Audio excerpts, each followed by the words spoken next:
very quickly, poof, it's all done. Poof, I need to make it longer.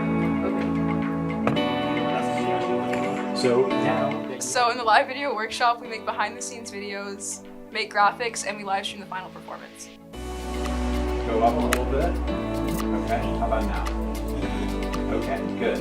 Now it's happy. So this is my second year at live video, and I chose to do it again because I get the amazing opportunity to show all the creative workshops here at Creative Connections. These to end at that point. Okay. So my favorite part about live video was that we got to use new equipment that I've never used before, and that we used new applications, like for example After Effects, that I've never used before. I agree. One of ours will win.